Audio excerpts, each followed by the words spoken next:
বিশ্বকাপ শেষের 2 সপ্তাহের মধ্যেই মাঠে নেমে পড়লেন মেসি, নেইমার, রোনাল্ডোরা। নিবিড়ে শেখাচ্ছেন শ্রেষ্ঠত্বের সংজ্ঞা।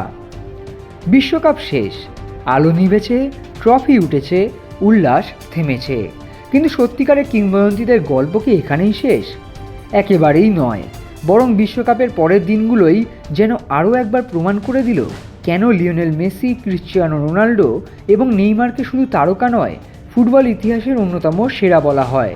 বিশ্বকাপ ফাইনালের মাত্র 13 দিনের মাথায় লিওনেল মেসি আবার মাঠে। ইন্টার মায়ামির জার্সিতে নেমে 2টি গোলও করে ফেলেছেন ইতিমধ্যেই। এনে দিয়েছেন তার দলকে বড় জয়। 39 বছর বয়সেও তার ক্ষুধা, পেশাদারিত্ব এবং খেলার প্রতি নিবেদন একটুও কমেনি। একবার ভেবে দেখুন, বিশ্বকাপের প্রতিটি ম্যাচেই খেলেছেন তিনি। 8টি ম্যাচ খেলেছেন একটানা। তারপর বিশ্রাম নয়, বরঞ্চ ওই মাঠেই থাকতে ভালোবাসেন লিওনেল মেসি।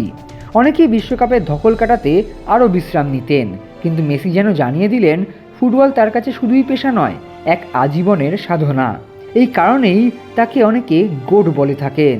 একই ছবি দেখা গেল নেইমারের মধ্যেও। ব্রাজিলের বিশ্বকাপ হতাশার পর অনেকেই ভেবেছিলেন তিনি হয়তো নিজেকে গুটিয়ে নেবেন, কিন্তু না।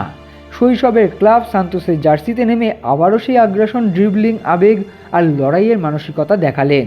ম্যাচ শেষে প্রতিপক্ষের সমর্থকদের সঙ্গে ঝামেলাতেও জড়ালেন। এখনও হেডলাইন মেকার নেইমার জুনিয়র।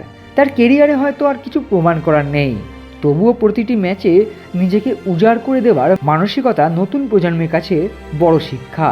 এখনও একইভাবে অ্যাড্রিনালিন হ্রাস হয় নেইমার জুনিয়রের। ক্রিশ্চিয়ানো রোনাল্ডোর ক্ষেত্রেও গল্পটা আলাদা নয়। 41 বছর বয়সেও তিনি নতুন মরশুমের প্রস্তুতিতে আল নাসেরের সঙ্গে যুক্ত। এমনকি তার মালিকানাধীন ক্লাব আলমেরিয়ার বিরুদ্ধে প্রীতি ম্যাচে উপস্থিত থেকে দলের পাশে দাঁড়ালেন। বিশ্বকাপের ধকল কাটিয়ে আবার ক্লাব ফুটবলে ফেরার প্রস্তুতি, এটাই রোনাল্ডোর পরিচয়। 1000 গোলের খুব কাছেই রয়েছেন CR7। বছরের পর বছর ধরে নিজের শরীর, ফিটনেস এবং মানসিকতাকে যে স্তরে ধরে রেখেছেন, তা আধুনিক ক্রীড়াবিজ্ঞানেরও এক অনন্য উদাহরণ। মেসি, রোনাল্ডো, নেইমার তিনজনের বয়সই এখন এমন এক পর্যায়ে যেখানে অনেকেই অবসর নিয়ে ফেলেন, অথচ তাদের কাছে ফুটবল এখনও প্রতিদিনের সাধনা। প্রতিটি অনুশীলন, প্রতিটি ম্যাচ, প্রতিটি মুহূর্তে নিজেদের সেরাটা দেওয়ার চেষ্টা, এটাই তাদের গ্রেট করে তুলেছে। প্রতিভা তাদের শীর্ষে তুলেছিল, কিন্তু সেই শিখরে এতদিন ধরে ধরে রেখেছে তাদের কমিটমেন্ট। অন্যদিকে নতুন প্রজন্ম বা অন্যান্য তারকারাও থেমে নেই। বিশ্বকাপের পরেই ভিনিসিয়াস জুনিয়রকে নিয়ে ইউরোপীয় ফুটবলে শুরু হয়েছে জোর জল্পনা। রিয়াল মাদ্রিদ এবং আর্সেনালের সম্ভাব্য দর কষাকষির খবরের মাঝেও ভিনি নির্বিকারভাবে অনুশীলনে যোগ দিয়েছেন। ট্রান্সফারের গুঞ্জনের চেয়ে মাঠের প্রস্তুতিকেই তিনি বেশি গুরুত্ব দিচ্ছেন। বিশ্বকাপের শ্রেষ্ঠ ফুটবলার নির্বাচিত হওয়া রড্রিকে নিয়েও শুরু হয়েছে বড় ক্লাবগুলোর আগ্রহ এবং জল্পনা। ইউরোপের 2 চিরপ্রতিদ্বন্দ্বী রিয়াল মাদ্রিদ এবং বার্সেলোনার সঙ্গে তার নাম জড়িয়ে নানান আলোচনা চলছে। বিশ্বকাপে নিজেকে প্রমাণ করার পর তার ভবিষ্যৎ এখন ফুটবল বিশ্বের অন্যতম আলোচিত বিষয়।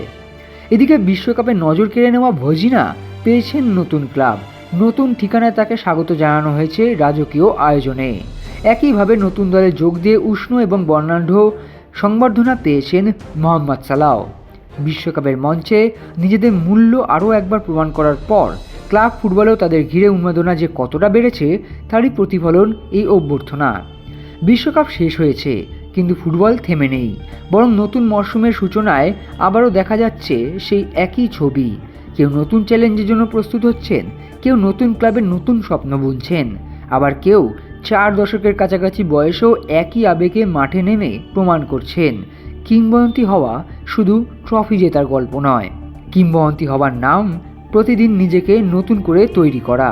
ফুটবল ইতিহাসে মেসি, রোনাল্ডো, নেইমারের নাম শুধু গোল, ট্রফি বা রেকর্ডের জন্য লেখা থাকবে না, লেখা থাকবে তাদের অদম্য মানসিকতা, পেশাদারিত্ব এবং খেলাটির প্রতি নিখাদ ভালোবাসার জন্য। বিশ্বকাপ পরবর্তী এই কয়েকটি দিন যেন আবারও মনে করিয়ে দিল, মহান ফুটবলাররা কখনো ছুটি নেন না, তারা শুধু পরবর্তী লড়াইয়ের জন্য প্রস্তুতি নেন। Extra time.